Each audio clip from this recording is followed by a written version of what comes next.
Ezequiel capítulo 23.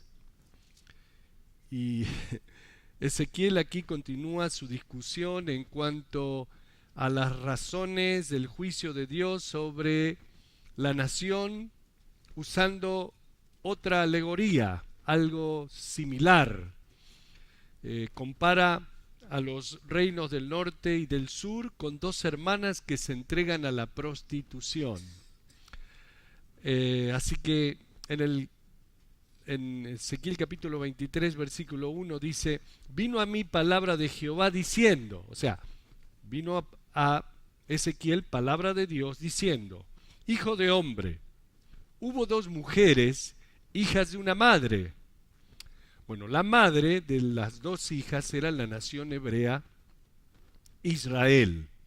Las dos hijas eran el reino del norte, Israel, Samaria, y el reino del sur, Judá. Ustedes saben que después de la muerte de Salomón, Israel se dividió en dos partes, el reino del norte y el reino del sur. El reino del norte era Israel y el reino del sur, Judá. Judá, la región donde se encuentra Jerusalén. Así que hubo dos mujeres, hijas de una madre, las cuales fornicaron en Egipto. Esto es muy descriptivo, ¿ok? Así que tengan paciencia conmigo.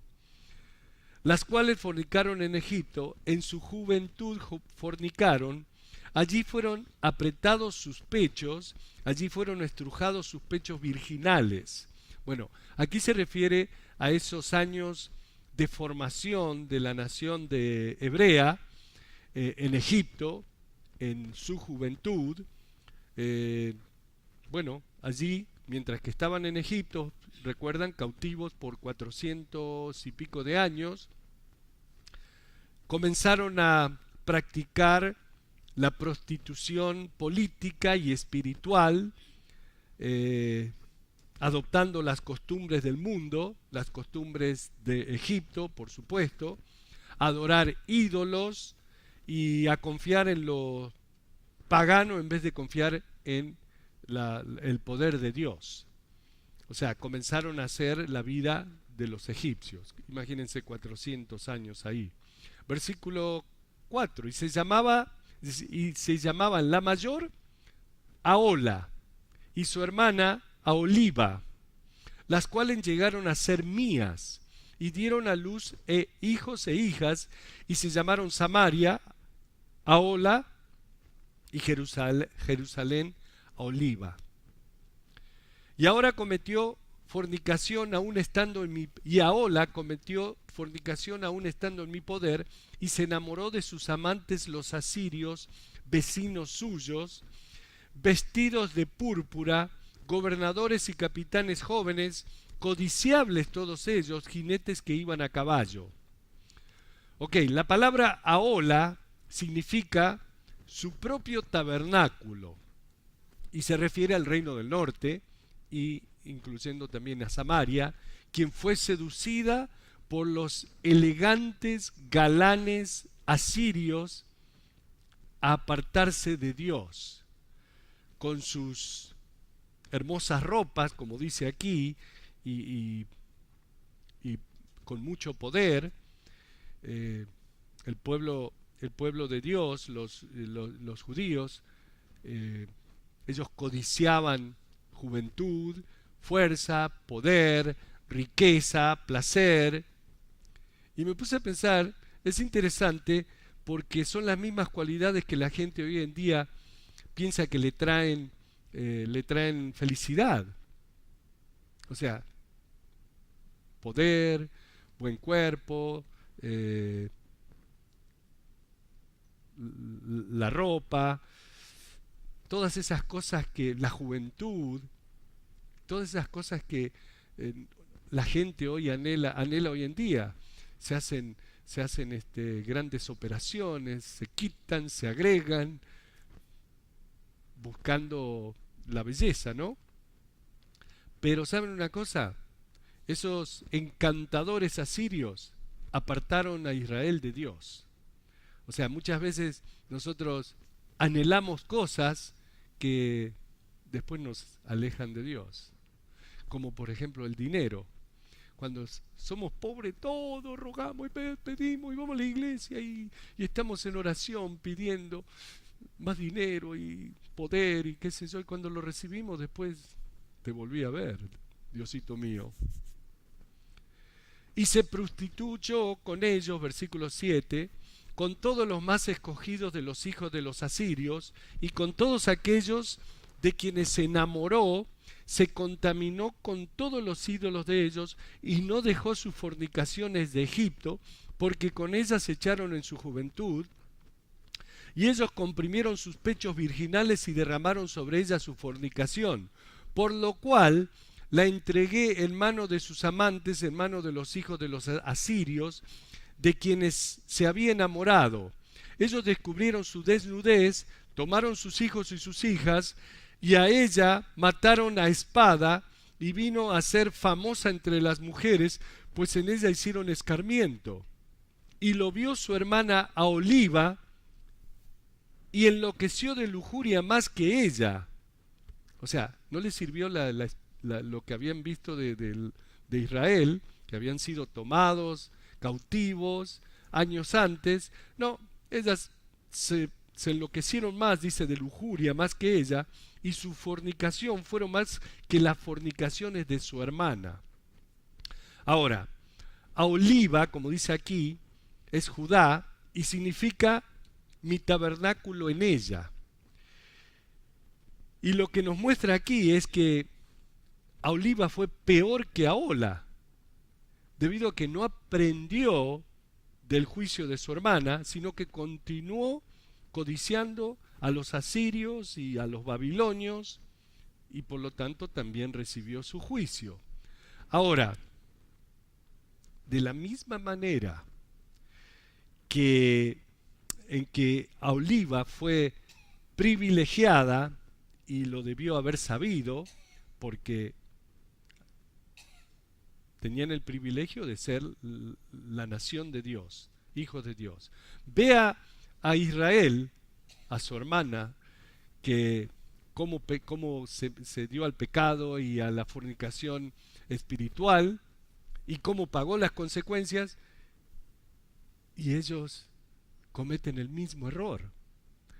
Así que necesitamos estar bien seguros nosotros de que seguimos a Cristo, porque nosotros conocemos las Escrituras y sabemos muy bien y tenemos el Espíritu Santo. Esta gente no tenía el Espíritu Santo. En ese tiempo Dios todavía no había derramado el Espíritu Santo sobre toda la gente. O sea que Dios hablaba al profeta o hablaba al líder y ellos comunicaban al pueblo. Hoy nosotros recibimos dirección directamente de Dios a través del Espíritu Santo y su palabra. Así que, ¿cuánto más nosotros tenemos que aprender de esto? ¿No? Versículo 12.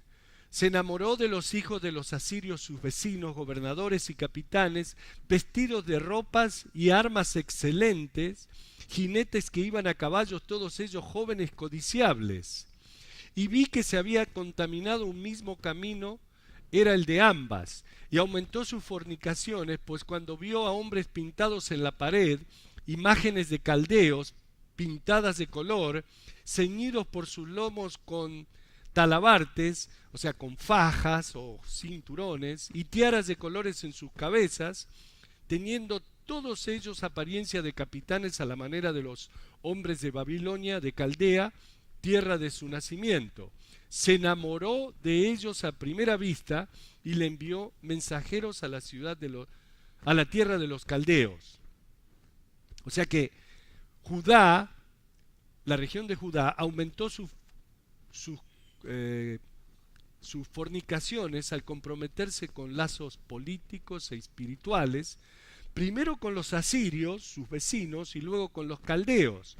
Los caldeos también babilonios se llaman, ¿no? Lo cual el caldeo era un término regional para todo el imperio de Babilonia, los caldeos. También leemos cómo los judíos enviados a Babilonia llegan enamorándose de los líderes babilonios y su poder a través de las pinturas en los palacios. Venían esas hermosas pinturas. En algunas versiones de la Biblia se menciona el bermellón, el rojo vivo, como el color del cual estaban pintadas todas esas imágenes. ¿Se imaginan en ese tiempo llegar, entrar a esos tremendos palacios y ver esas pinturas con esos hombrotes ahí, con los caballos? Y se quedaban enamorados. Versículo 17. Así pues se llegaron a ella los hombres de Babilonia en su lecho de amores y la contaminaron, y ella también se contaminó con ellos, y su alma se hastió de ellos. Así hizo patentes sus fornicaciones y descubrió sus desnudeces, por lo cual mi alma se hastió de ella, como se había ya hastiado mi alma de su hermana. Al principio Judá se alió a Babilonia, Caldea, pero luego cambió de opinión, porque durante los reinados de los últimos reyes de Judá, Joaquín y Sedequías, ¿recuerdan?, se volcaron y buscaron ayuda en Egipto, de manera que la infidelidad de Judá, sus alianzas con las naciones paganas, le costó la única protección de verdadera que ellos tenían, que era la protección de Dios. Versículo 19. Aún multiplicó sus fornicaciones, trayéndolo en memoria los días de su juventud, en los cuales había fornicado en la tierra de Egipto, y se enamoró de sus rufianes, de sus mantenidos, cuya lujuria es como ardor carnal de los asnos, y cuyo flujo como flujo de caballos. Bueno, yo no soy de rancho, así que no sé bien lo que significa esto, pero debe ser algo malo. Así que así trajiste de nuevo a la memoria la lujuria de tu juventud, cuando los egipcios comprimieron tus pechos, los pechos de tu juventud. Lo que sí sé es que lujuria es promiscuidad, dar favores sexuales en lugar de ser fiel al cónyuge, o en este caso, ser fiel a Dios. Nosotros, los cristianos, no nos consideramos promiscuos espirituales, pero muchas veces, y no se estoy señalando a nadie, invertimos más tiempo analizando los consejos de las revistas, los programas de televisión, de esos de investigación, nos confiamos en los expertos no cristianos de Google. Google it, y ya ahí, porque lo dice Google, ahí creemos todo eso, más que en Dios y en su palabra. Por tanto, dice el versículo 22, a Oliva así ha dicho Jehová el Señor: he aquí que yo suscitaré contra ti a tus amantes, de los cuales se hastió tu alma, y les haré venir contra ti en derredor, los de Babilonia, y todos los caldeos, los de Pecod Soa y Coa, y todos los de Asiria con ellos, jóvenes codiciables, gobernadores y capitanes nobles, y varones de renombre que montan a caballo, todos ellos. Y vendrán contra ti carros, carretas y ruedas, y multitud de pueblos, escudos, paveses y yelmos pondrán contra ti en derredor, y yo pondré delante de ellos el juicio, y por sus leyes te juzgarán.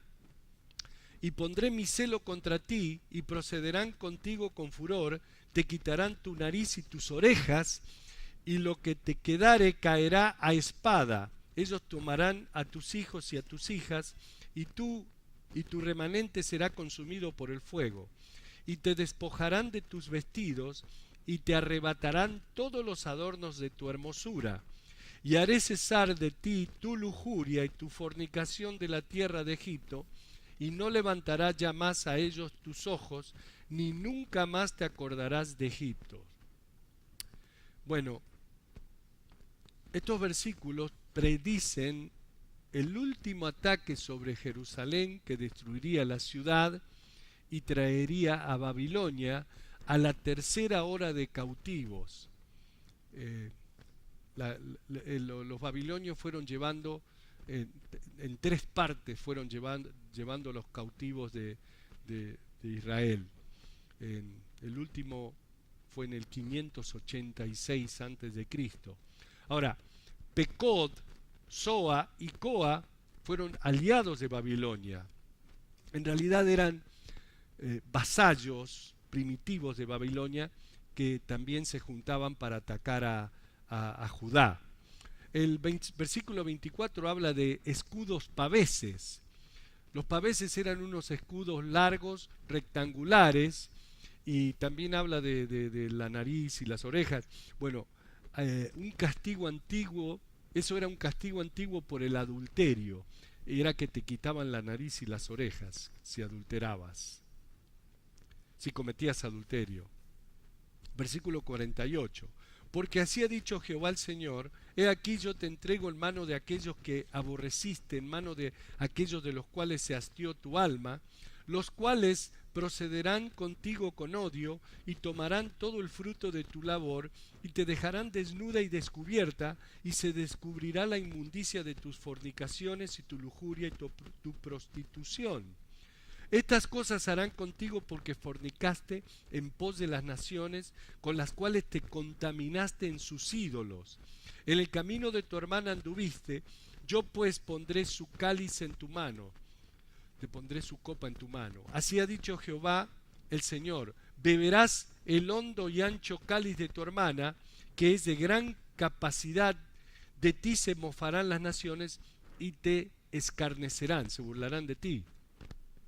Serás llena de embriaguez y de dolor por el cáliz de soledad y de desolación, por el cáliz de tu hermana Samaria. Lo beberás pues y lo agotarás, y quebrarás tus tiestos, tus jarritos donde tomas, y rasgarás tus pechos, porque yo he hablado, dice Jehová el Señor. Por tanto, así ha dicho Jehová el Señor: por cuanto te has olvidado de mí y me has echado tras tus espaldas, por eso lleva tú también tu lujuria y tus fornicaciones. Y me dijo Jehová: hijo de hombre, ¿no juzgarás tú a Ahola y a Aholiba y les denunciarás sus abominaciones?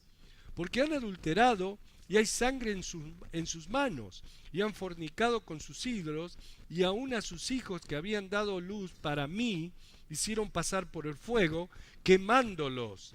Aun esto más me hicieron: contaminaron mi santuario en aquel día y profanaron mis días de reposo, pues habiendo sacrificado sus hijos a sus ídolos, entraban en mi santuario el mismo día para contaminarlo, y he aquí, así hicieron en medio de mi casa. Los israelitas fueron muy lejos al sacrificar a sus hijos a los ídolos y luego ofreciendo sacrificio al Señor en el mismo día. Bueno, esto hizo que la adoración se convirtiera en una burla. ¿Por qué?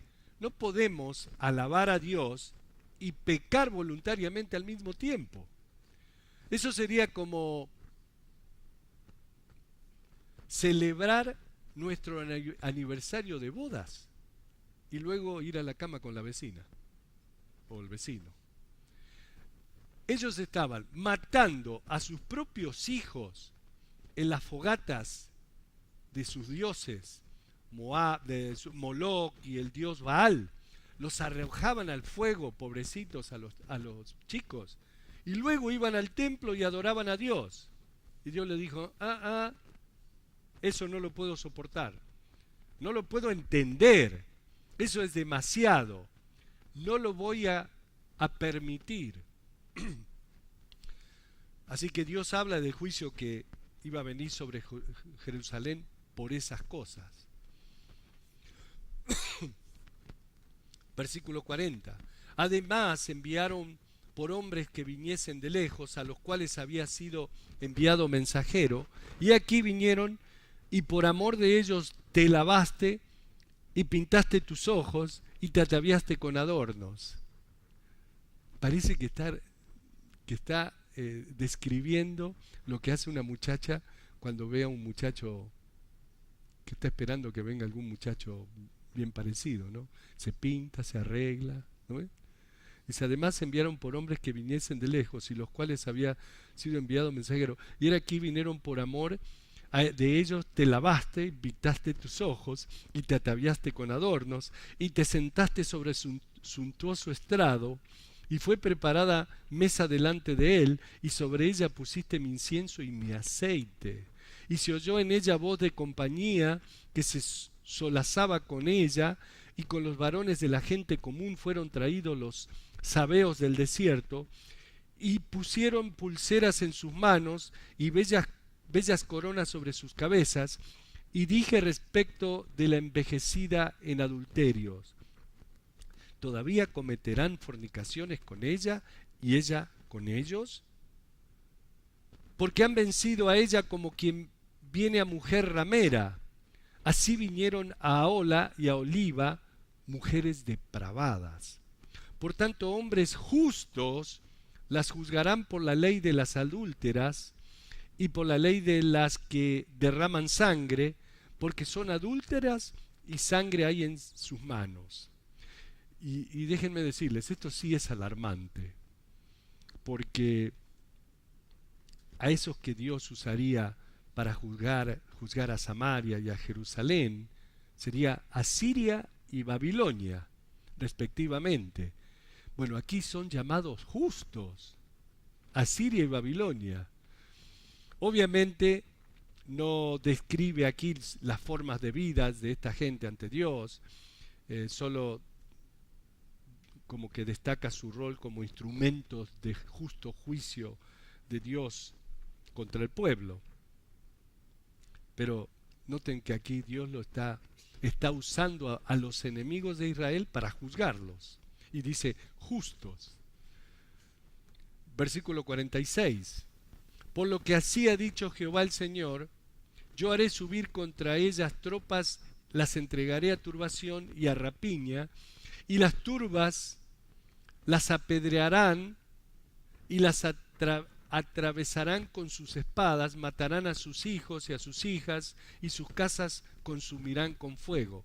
Y haré cesar la lujuria de la tierra, y escarmentarán todas las mujeres, y no harán según vuestras perversidades, y sobre vosotras pondrán vuestras perversidades, y pagaréis los pecados de vuestra idolatría, y sabréis que yo soy Jehová el Señor. ¿Cuántas veces leemos aquí en Ezequiel que dice, yo soy Jehová, 60 y pico de veces? Ezequiel capítulo 24, y nuevamente aquí dice, vino a mí palabra de Jehová en el año noveno, en el mes décimo, a los 10 días del mes, diciendo, hijo de hombre, describe la fecha de este día. El rey de Babilonia puso sitio a Jerusalén este mismo día. Ezequiel ya está en Babilonia. Y dice, en el noveno año, en el décimo mes, en el décimo día del mes, escribe este día, esta fecha. El rey de Babilonia puso sitio a Jerusalén este mismo día. Este es el día en que comenzó el sitio contra Jerusalén, cuando Babilonia sitió la ciudad amurallada de Jerusalén, que nadie podía salir y nadie podía entrar. Entonces Ezequiel ya estaba en Babilonia y enfrente de él el pueblo judío allí, y le dice, escribe esta fecha. Ahora es interesante porque en Segunda de Reyes capítulo 25 leemos, aconteció a los 9 años de su reinado, en el mes décimo, a los 10 días del mes, que Nabucodonosor, rey de Babilonia, vino con todo su ejército contra Jerusalén y la sitió y levantó torres contra ella alrededor. Ahora, ¿cómo sabía Ezequiel esto? Sin teléfonos o medios de comunicación, tanta distancia, se despertó la mañana y dijo, ok, escriban esta fecha. Escribió la fecha y dijo, este es el día que comenzó el juicio. Solamente pudo haber sabido esto por el conocimiento de Dios que le mostró a Ezequiel. En ese tiempo, las noticias para llegar de un lugar a otro tardaban, por ejemplo, desde Israel, en este caso de Israel, donde había sido sitiado, hasta Babilonia, la noticia hubiese tardado 2, 3, 4 semanas. Pero justo ese día, el Señor le dijo, escribe esta fecha. Y eso estaba pasando al mismo tiempo en Jerusalén. Así que otra prueba de que este libro, y como todos los libros de la Biblia, son inspirados por Dios. El autor del libro es Dios, verdaderamente. Porque imagínense, en Segunda de Reyes dice, ese mismo día exactamente fue cuando Nabucodonosor comienza a sitiar la ciudad. Y el mismo día lo está anunciando como que hubiese visto a CNN o a Elenita Salinas que lo estaba anunciando. Y no, en ese tiempo no había televisión, no había internet, nada. Así que, versículo 3, y habla por parábola en la casa rebelde y diles, así ha dicho Jehová el Señor, pon una olla, ponla y echa también en ella agua. Ahora, todas estas cosas que el Señor le ordena, a veces digo, ¿era necesario? Acá le pide que haga un puchero, como decimos en Argentina, un caldo. Fíjense, pon una olla, ponla y echa también en ella agua, junta sus piezas de carne en ella, todas buenas piezas, pierna y espalda, llénala de huesos escogidos, toma una oveja escogida y también enciende los huesos debajo de ella, haz que hierva bien, cuece también sus huesos dentro de ella, pues así ha dicho Jehová el Señor, ay de la ciudad de sangres, de la olla herrumbrosa, cuyo herrumbre no ha sido quitada por sus piezas sácala sin echar suerte sobre ella, porque su sangre está en medio de ella, sobre una piedra lisada la ha derramado, no la derramó sobre la tierra para que fuese cubierta con polvo. Habiendo pues hecho subir la ira para hacer venganza, yo pondré su sangre sobre la dura piedra para que no sea cubierta. Por tanto, así ha dicho Jehová el Señor, ay de la ciudad de sangres, pues también haré yo gran hoguera. Y aquí tenemos otra señal. Ezequiel establece una gran olla y pone toda esta carne, huesos y todo eso, y lo va a servir. La gente viene y dice, ¿qué estás haciendo? ¿Vas a quemar eso? ¿Y qué haces sirviendo todo eso? Y él dijo, esto es lo que está aconteciendo a los habitantes de Jerusalén. Están prontos a ser devorados. El versículo 10 dice, multiplicando la leña y encendiendo el fuego para consumir la carne y hacer la salsa, y los huesos serán quemados, asentando después la olla vacía sobre sus brasas, para que se caldee y que se queme su fondo, y se funda en ella su suciedad, y se consuma su herrumbre. En vano se cansó y no salió de ella su mucha herrumbre, solo en fuego será su herrumbre consumida. En tu inmunda lujuria padecerás, porque te limpié y tú no te limpiaste de tu inmundicia, nunca más te limpiarás hasta que yo sacie mi ira sobre ti. Bueno, la ciudad de Jerusalén era como una olla donde el pecado estaba tan incrustado que ya no podía limpiarse. Dios quería limpiar la vida de los habitantes de Jerusalén. ¿Saben